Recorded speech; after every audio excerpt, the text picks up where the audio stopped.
आप देख रहे हैं न्यूज इंडिया, आपके साथ मैं रचना बंसल। खबर नोएडा से, जिसे सपनों का शहर कहा जाता है, लेकिन यहीं पर भ्रष्टाचार का काला बाजार भी चलता है।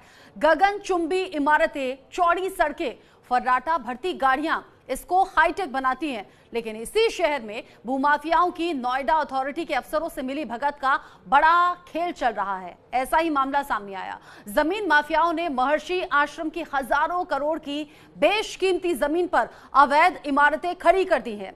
कई साल पहले यह जमीन भोले भाले किसानों से बेहद कम कीमत पर खरीदी गई थी। लोगों की नजर से बचने के लिए नोएडा अथॉरिटी के अधिकारी और जीएसटी अफसर भी इसमें पूरी तरह से इन्वॉल्व हैं, शामिल हैं। ये पूरा काला कारोबार कैश यानी कि नगद पैसे लेकर किया जा रहा है, यानी काले धन का अवैध व्यापार खुल्लम खुल्ला चल रहा है। नोएडा प्राधिकरण ने चेतावनी के तौर पर बोर्ड तो लगा दिया, पर इस काले कारोबार में वो बराबर का भागीदार है। इतनी बड़ी इमारत बना दी गई और अफसरों के कान पर जूं तक नहीं रेंग रही है। जिस तरीके से ये तस्वीरें सामने आई हैं, न्यूज इंडिया ने भी ये खबर उठाई और फिर जिम्मेदार अधिकारियों से सवाल भी पूछे। न्यूज इंडिया 24x7 की टीम ने जब इसकी पड़ताल की, हमारी टीम मौके पर पहुंची। वहां जो तस्वीरें दिखी वो सिस्टम की पोल खोलने के लिए काफी हैं। ट्रस्ट की जमीन पर हजारों की संख्या में अवैध तरीके से फ्लैट्स का निर्माण किया जा रहा है, यानी कि फ्लैट्स तैयार किए जा रहे हैं, बिल्डिंग तैयार की जा रही हैं। प्राइमस, अल्टीमा, सिंह वाहिनी इंफ्रा प्रोजेक्ट्स, ऐसे कई प्रोजेक्ट्स हैं। एकता बिल्डर्स, अरीना प्रॉपर्टी, गोपाल सागर इंफ्रा जैसी ये कंपनी जो कि बिल्डिंग्स बनाने का काम कर रही हैं। न्यूज इंडिया की पड़ताल में हमने पाया कि वहां पर बेखौफ होकर बिल्डर भोले भाले लोगों को मोटी रकम में ये फ्लैट बेच भी रहे हैं। नोएडा अथॉरिटी के लोग भी इसमें शामिल हैं, जिनके संरक्षण में ही ये पूरा अवैध खेल चल रहा है, यानी कि अवैध तरीके से यहां गगनचुंबी इमारतें खड़ी की जा रही हैं। भूमाफियाओं के ऊपर कार्रवाई को लेकर भले ही लाख दावे किए जाते हैं, लेकिन वो दावा धरातल पर उतरता हुआ कहीं दिखता नहीं। जमीनी हकीकत कुछ और है।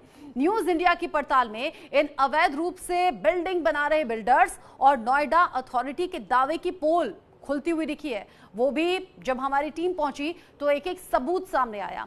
6 एकड़ जमीन पर कैसे नोएडा अथॉरिटी के नाक के नीचे 6 एकड़ जमीन पर बिना किसी नक्शा पास कराए ऊंची ऊंची इमारतें खड़ी कर दी गई। नोएडा अथॉरिटी की ओर से वहां चेतावनी बोर्ड भी लगाया गया था, लेकिन भू माफियाओं के ऊपर चेतावनी का कोई असर नहीं दिखा, बल्कि वहां तो बोर्ड के ठीक बगल में सटाकर एक लंबी चौड़ी बाउंड्री बनाई गई है और उस बाउंड्री के अंदर कई मंजिला इमारतें बनाई जा रही हैं। हैरत की बात यह है कि नोएडा जैसे शहर में इतना बड़ा निर्माण हो रहा है, लेकिन गौतम बुद्ध नगर के शासन और प्रशासन को इसकी कोई भनक तक नहीं लगी। ऐसे में सवाल उठता है कि क्या बिना किसी अधिकारी की मिलीभगत के ये काम मुमकिन हो सकता है? नोएडा सेक्टर 107 में महर्षि आश्रम की जमीन पर अल्टीमा 107 साइट्स पर अवैध रूप से छोटे छोटे आवासीय भूखंड बेचे जा रहे हैं, वो भी बिना नक्शा पास किए। बड़ी संख्या में कमर्शियल कॉम्प्लेक्स भी यहां पर बना दिए गए हैं। नोएडा में नियमों की अनदेखी हो रही है। नोएडा सेक्टर 107 में यह अवैध बिल्डिंग बनकर तैयार हो रही है। बताइए जा रहे हैं कि महर्षि आश्रम की ये जमीन है जहां पर ये पूरा अवैध तरीके से कंस्ट्रक्शन का काम जारी है। पहले आश्रम की झील को मिट्टी से भर दिया गया, फिर जमीन को समतल करने के बाद में प्लॉटिंग हुई। यज्ञशाला और गौशाला की जमीन पर यहां प्लॉटिंग करने का काम हुआ और फिर ट्रस्ट की जमीन पर कई इमारतों का निर्माण हो गया। साथ ही अल्टीमा 107 साइट्स पर अवैध तरीके से निर्माण करने में लगा हुआ है। यहां आपको ये बताना जरूरी है, साथ ही साथ आपको दिखाना भी जरूरी कि न्यूज इंडिया किस तरीके से इस खबर को लेकर ग्राउंड जीरो पर पहुंचा और ऑपरेशन काला बाजार में क्या क्या सच सामने आया। कैसे अल्टीमा बिल्डिंग बिना किसी दस्तावेज के, बिना नक्शा पास कराए धड़ल्ले से यहां अवैध व्यापार कर रहा है। यहां आपको जो तस्वीरें दिखेंगी उससे पूरा का पूरा खेल आपको समझ में आ जाएगा। न्यूज इंडिया की टीम ने यह खुफिया तरीके से स्टिंग ऑपरेशन किया है, जिसमें सच सामने आया। यहां जिस तरीके से आपको सेल्समैन यानी कि जो इस प्रॉपर्टी को बेचने का काम कर रहे हैं उनकी तस्वीरें भी दिखेंगी, उनकी आवाज भी दिखेगी। ये होटल 6 एकड़ की पूरी लैंड है, जिसमें कि मल्टीपल टावर्स बनाए गए हैं, जहां पर सम अराउंड हमारे जो संवाददाता वहां पर पहुंचे उनकी पड़ताल में बहुत सी चीजें सामने आई हैं। अलग अलग 40+ टावर्स बनाए जा रहे हैं, जिसमें कि 500+ फ्लैट्स हैं जो बिक्री के लिए पूरी तरह से तैयार हैं और यहाँ पर जो बायर्स आते हैं यानी कि जो फ्लैट खरीदने के लिए आते हैं वो इन प्रॉपर्टीज को लेकर मोलभाव करते भी हैं, लेकिन अच्छी खासी कीमत में इन फ्लैट्स को बेचा भी जा रहा है। जरा देखिए आप।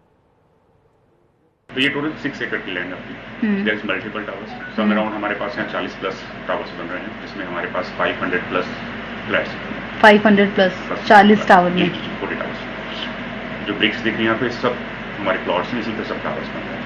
तो ये टोटल 6 एकड़ की लैंड अपनी, there is multiple towers, some around हमारे पास यहाँ 40 प्लस टावर्स बन रहे हैं, जिसमें हमारे पास 500 प्लस फ्लैट्स, 500 प्लस 40 टावर में 40 टावर्स। जो ब्रिक्स दिख रही है यहाँ पे सब हमारे प्लॉट्स हैं, इसी पे सब टावर्स बन रहे हैं। तो ये टोटल 6 एकड़ की लैंड अपनी, there is multiple towers, some around हमारे पास यहाँ 40 प्लस टावर्स बन रहे हैं, जिसमें हमारे पास 500 प्लस फ्लैट्स, 500 प्लस 40 टावर में 40 टावर्स।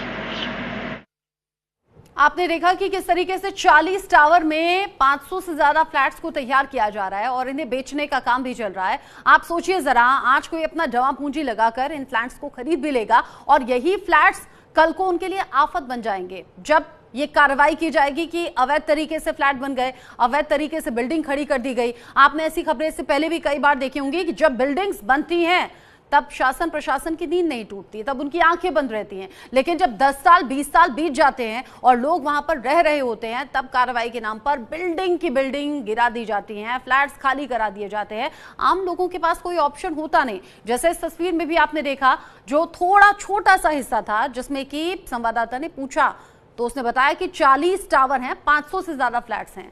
देखा आपने कि कैसे हमारी टीम के अंडरकवर रिपोर्टर ने अपनी जान पर खेलकर बिल्डर और अथॉरिटी के गठजोड़ का सच आपके सामने रखा। ये एक छोटा सा हिस्सा था। अब आपको दिखाते हैं कैसे इनको किसी का डर नहीं है, ना तो अफसर का ना तो सरकार का। इस स्टिंग को देखने के बाद आपको पूरा माजरा समझ में आ जाएगा कि कैसे ये काला बाजार जारी है नोएडा में। अगर मिनिमम साइज कैलकुलेट ओपन करो, कोई यूनिट दिखाई सर? दोनों मैंने 1455 और 1550 के हिसाब से पड़ेगा कि लेआउट के लिए क्या है, तो मैं कर दिया। बाकी आपके डाउट्स और टोटल कितना बताया आपने यूनिट? इसमें 5 यूनिट है। 5 यूनिट है, ठीक है। हमारा 50 फीट को भी फेस कर रहा है, हमारा 35 फीट को फेस कर रहा है, 25 फीट को फेस। गैप कितना है तीनों में, इन सब में? इसमें इस टावर में आपका 35 फीट है, यहाँ से 50 फीट है, 25 फीट है। मैं ये पूछ रही थी कि जो इसका रूम का नक्शा तो होगा तो ये अथॉरिटी द्वारा इसमें है? फ्री होल्डर छोटे नहीं आती, मैम इसमें ग्राम पंचायत लगती है। लेकिन हम कोई नक्शा, कोई भी प्रॉपर्टी तैयार करते हैं तो हम उसका नक्शा तैयार करते हैं तो उसमें अथॉरिटी का तो परमिशन तो चाहिए। मैं थोड़ा सा आपको नॉलेज दे देता हूँ अबाउट द प्रॉपर्टी। हाँ, जानना जरूरी है। दो तरह की लैंड है यहाँ पे। हाँ। एक फ्री होल्डर, लीज होल्ड है। अथॉरिटी से जो भी लैंड खरीदते हैं आप, पूरी लीज होल्ड होती है 99 ईयर की। सारे नॉर्म्स अथॉरिटी के इसी लैंड पे ही आते हैं। आपका नक्शा इसी पे आएगा, ओसी इसी पे आएगी। अगर आपने ये लैंड रेजिडेंशियल के लिए है तो आपको सिर्फ फ्लैट ही बनाने हैं, कॉमर्शियल है तो कॉमर्शियल बनाएंगे, तभी बाद में आपको ओसी मिलती है गवर्नमेंट से। उसके बाद वो लैंड बचती है, उससे कहते हैं फ्री होल्ड। फ्री होल्ड ये किसी की भी लैंड हो सकती है, आपकी भी लैंड हो सकती है, किसान की भी लैंड है। ये लैंड खरीदते हैं हम लोग, जैसे आप लैंड ओनर हो, इससे अथॉरिटी का लेना था। यहाँ पे आते हैं ग्राम पंचायत के नाम, मतलब इसमें तहसील लगती है। हाँ। रजिस्ट्री, इसकी रजिस्ट्री होगी नोएडा अथॉरिटी में। हाँ। इसकी होगी तहसील में। तो तहसील तो यहाँ पे है नहीं। 34 में ना भैया बोले थे तहसील आई थिंक नहीं है। नहीं, तहसील है। बट सर हम ये जैसे इस एरिया के जो आप देख रहे हैं 104 की सब बेल्ट है, ये सब तहसील लगता है। न्यूज इंडिया संवाददाता दरअसल वहां पर एक बायर बनकर पहुंची थी और वो पूछ रही थी कि अगर मुझे फ्लैट खरीदना है तो क्या। वहां ऑप्शन बता दिया गया कि भाई अगर आप 3 BHK लेती हैं, 2 BHK लेती हैं तो क्या ये पूरा प्रोसेस है। जब लैंड को लेकर पूछा तो गोलमोल सा जवाब दिया गया। आपने सुना कि कैसे लोगों को फंसाने के लिए बिल्डर अलग अलग तरीके के हथकंडे इस्तेमाल करते हैं, जिससे कि बायर बस उसकी बातों में आ ही जाए, एक मोटी रकम चुका दी जाए और उनके फ्लैट यहां पर बेचे जा सके। कैसे सरकार को भी GST का चूना लगाया जा रहा है, कैसे सांठगांठ की बात इसमें हो रही है, कैसे बिल्डर की ओर से मनमर्जी के तरीके से फ्लोर बनाने की बात कही जा रही है। साथ ही ना तो कोई प्रशासन का डर है, ना शासन का कोई खौफ है। इस स्टिंग को देखने के बाद आपको पूरा माजरा काफी हद तक समझ में आ गया होगा। आगे कुछ और तस्वीरें हम आपको दिखाएंगे, कुछ और उसके क्लिप्स हम आपको दिखाएंगे। ये जो पूरी बातचीत है वो बता रही है कि कैसे ये जो सेल्समैन होते हैं, कैसे ये बिल्डर्स होते हैं जो बड़ी तादाद में कैश लेने के लिए भी